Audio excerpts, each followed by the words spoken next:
नमस्कार, जय माता दी। आप सभी का बहुत बहुत स्वागत करते हैं आपके अपने चैनल में। आशा करते हैं कि आप सभी अच्छे होंगे, कुशल मंगल होंगे।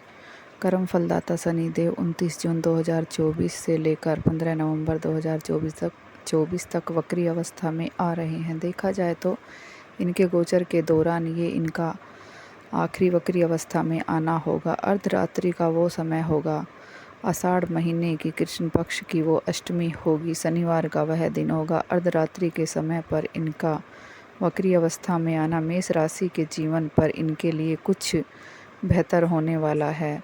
आज इसी बात पर हम चर्चा करने वाले हैं। ध्यान रखना कि जब भी कोई ग्रह वक्री अवस्था में होता है उसका अवसर प्राप्त होता है पीछे के अच्छे कर्मों को पूर्ण करने के लिए। जिस स्थान पर ये शनिदेव विराजमान हैं अर्थात मेष राशि के इनकम भाव पर बैठे हैं, उस कार्य के पूर्ति हेतु साथ साथ ही ये पूर्वा भाद्रव नक्षत्र पर इनका प्रभाव चल रहा है। अधिकतर ये गुरु के नक्षत्र पर अपना प्रभाव उपस्थित है। देखा जाए तो इस समय हमारा इनकम भाव, कैरियर भाव और धन भाव प्रतिफल हम से ज़्यादा मिलेगा। कौन कौन से प्रतिफल होंगे इस बात को समझना है। 11वें भाव पर शनि चल रहे हैं, इनकम की प्राप्ति हो रही है। इनकम का आसार भी हमें दिखाई दे रहा है। किसी कार्य की पूर्ति करने की संभावना हमें दिखाई दे रही है तथा वो हमें प्राप्त नहीं होना, फिर से हमसे दूर चले जाना, शायद शनि का यही प्रभाव हो सकता है, क्योंकि यह विलंब के ग्रह माने गए हैं।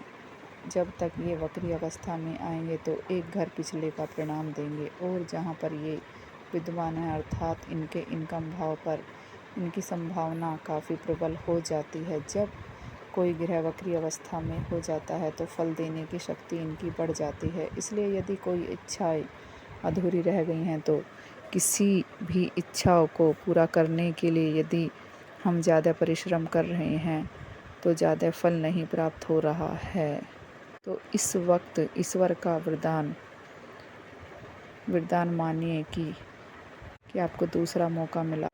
इसके पास एक परिणाम और होगा जो ठीक आपके दशम भाव पर आय के कैरियर पर होगा। देखा जाए तो इनकम भाव से जब वक्री होंगे एक घर पिछले का प्रतिफल देंगे अर्थात दशम भाव का प्रतिफल देंगे, क्योंकि ये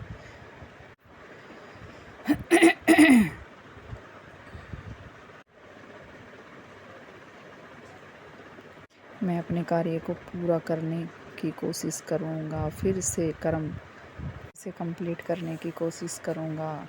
ये समझना होगा मेरे कैरियर में बढ़ोतरी का, क्योंकि शनि कैरियर के स्वामी होते हैं। अपने आपके दशम भाव को छोड़कर इनकम भाव पर चले गए हैं, जबकि इन्हें जाना चाहिए था उनके एक घर आगे अर्थात 12वें घर को, लेकिन वक्री अवस्था में यह एक घर पीछे का परिणाम ये प्रदान करते हैं। इसलिए ये अवसर है आपके कार्य को एक और विशेष प्रगति का। यदि कोई कार्य सिद्ध नहीं हो रहा था, किसी काम में निरंतर बाधाएं चल रही थी, उस काम को आप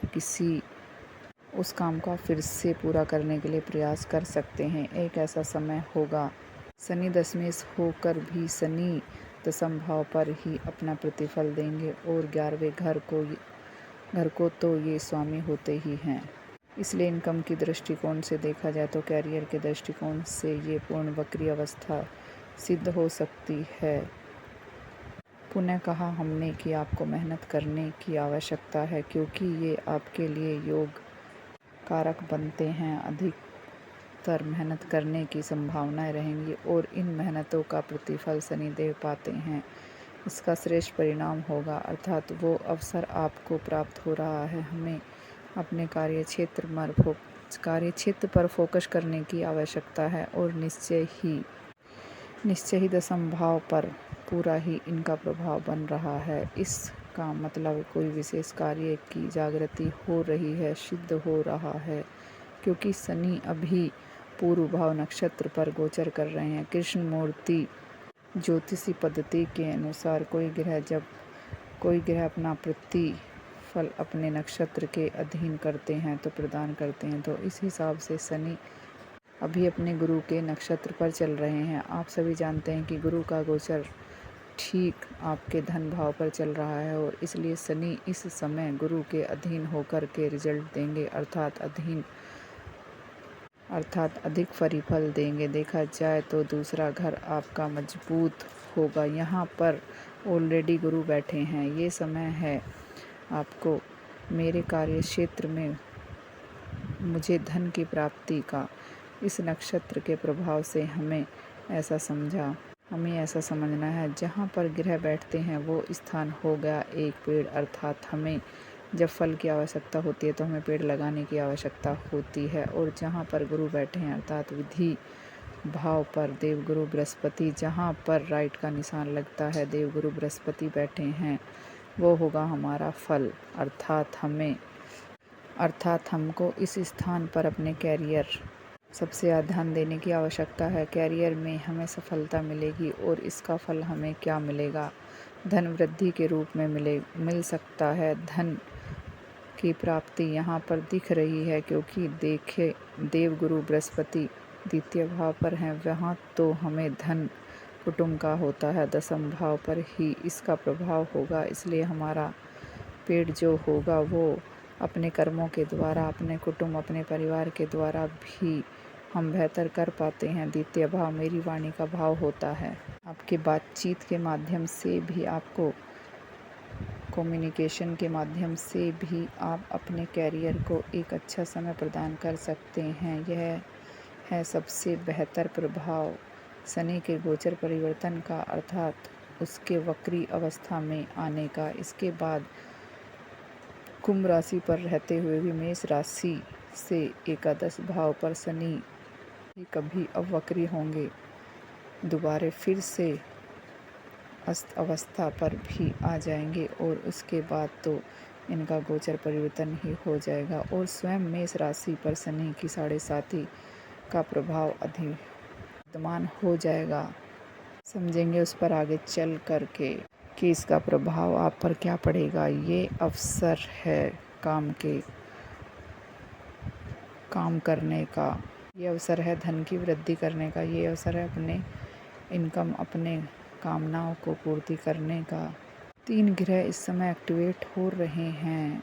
साधना में लग जाओ। साधना के लिए ये समय बहुत अच्छा है। 4 महीने 17 दिन के लिए शनिदेव का ध्यान करना, सुमरन करना और हनुमान जी महाराज का पूजन करना। शनिदेव महाराज की अत्यधिक कृपा प्राप्ति आपके ऊपर होगी। हनुमान जी की आराधना आप किसी भी रूप में कर सकते हैं। हनुमान चालीसा पढ़ सकते हैं, हनुमान स्तुति का पाठ कर सकते हैं, सुंदरकांड कर सकते हैं।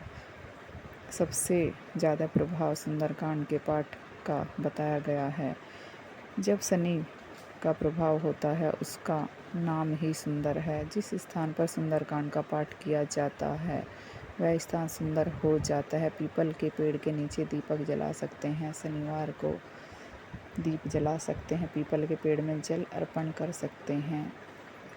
उम्मीद करते हैं कि आपको हमारे समझाने का तरीका समझ में आया होगा और हमने समझाने का आपको बहुत प्रयास किया है। अगर आपको ज़रा सा भी हमारा समझाने का तरीका पसंद आया हो तो हमारी वीडियो को लाइक और कमेंट करके और शेयर करके ज़रूर हमें आगे बढ़ाएं। राधे राधे, जय श्री राम।